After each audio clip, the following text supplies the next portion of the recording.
Salam, salam kasih Kristus kepada semua pendengar renungan santapan firman Tuhan hari ini 24 Jun 2026. Renungan hari ini diambil dari Injil Lukas bab 1 ayat 57 hingga 66 dan ayat 80. Mari kita dengar dan renungkan bersama. Pada waktu itu genaplah bulannya bagi Elizabeth untuk bersalin, dan ia melahirkan seorang anak laki-laki. Ketika para tetangga serta sanak saudaranya mendengar bahwa Tuhan telah menunjukkan rahmat-Nya yang begitu besar kepada Elizabeth, bersukacitalah mereka bersama-sama dengan dia. Maka datanglah mereka pada hari yang ke-8 untuk menyunatkan anak itu, dan mereka hendak menamai dia Zakaria menurut nama bapaknya. Tetapi Elizabeth ibunya berkata, "Jangan, ia harus dinamai Yohanes." Kata mereka kepadanya, "Tidak ada di antara sanak saudaramu yang bernama demikian." Lalu mereka memberi isyarat kepada Zakaria untuk bertanya nama apa yang hendak ia berikan kepada anaknya itu. Zakaria meminta batu tulis, lalu menuliskan kata-kata ini. Namanya adalah Yohanes, dan mereka pun heran semuanya. Seketika itu juga terbukalah mulut Zakaria dan terlepaslah lidahnya. Lalu ia berkata-kata dan memuji Allah. Maka ketakutanlah semua orang yang tinggal di sekitarnya, dan segala peristiwa itu menjadi buah tutur di seluruh pergunungan Yudea. Semua yang mendengarnya merenungkannya dan berkata, "Menjadi apakah anak itu nanti?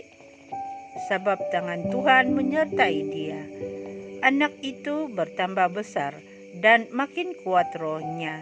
Ia kemudian tinggal di padang gurun sampai tiba harinya ia harus menampakkan diri kepada Israel. Injil Tuhan, terpujilah Kristus. Saudara dan saudari yang terkasih, hari ini kita merayakan pesta kelahiran Yohanes Pembaptis. Dia adalah nabi yang membuka jalan bagi kedatangan Yesus, Sang Putra Allah, melalui warta tentang pertobatan dan kerajaan Allah. Yohanes Pembaptis menyiapkan hati kita untuk menyambut kedatangan Sang Juru Selamat.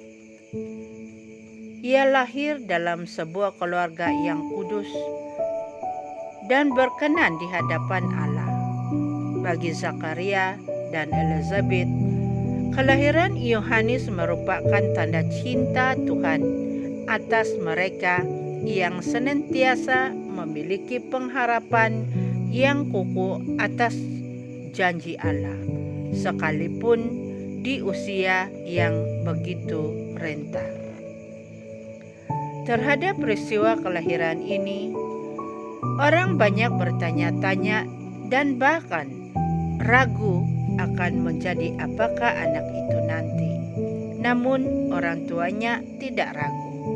Melalui perjumpaan Maria dengan Elizabeth dan kata-kata malaikat yang menampakkan diri kepada Zakaria, keluarga ini yakin bahwa Tuhan memiliki maksud tertentu bagi Yohanes.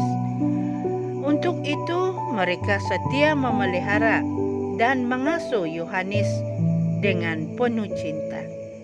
Yohanes bertumbuh menjadi pribadi yang kuat sehingga bertahan untuk hidup dalam kegersangan padang gurun. Ia pun dipenuhi oleh Roh Kudus yang memampukan dia berkata-kata tentang kebenaran, pertobatan, dan warta kerajaan Allah. Peristiwa kelahiran Yohanes hendaknya menjadi bukti bagi kita bahwa Tuhan senantiasa mendengarkan doa dan harapan setiap orang yang percaya akan kasih dan penyelenggaraannya. Lebih dari itu, kesetiaan Zakaria dan Elizabeth mengasuh dan membesarkan Yohanes menjadi contoh bahwa berkat Tuhan mesti disertai dengan tanggung jawab dari manusia untuk memeliharanya dan menghasilkan buah berlimpah. Berkat Tuhan hendaknya bukan sebatas harta kesalehan pribadi semata, tetapi mesti berfaedah bagi kebaikan dan keselamatan sesama. Maka marilah menjadi pribadi seperti Elizabeth dan Zakaria yang senantiasa berpasrah dalam doa dan setia menantikan janji keselamatan yang dianugerahkan kepada setiap orang yang berharap padanya. Amin.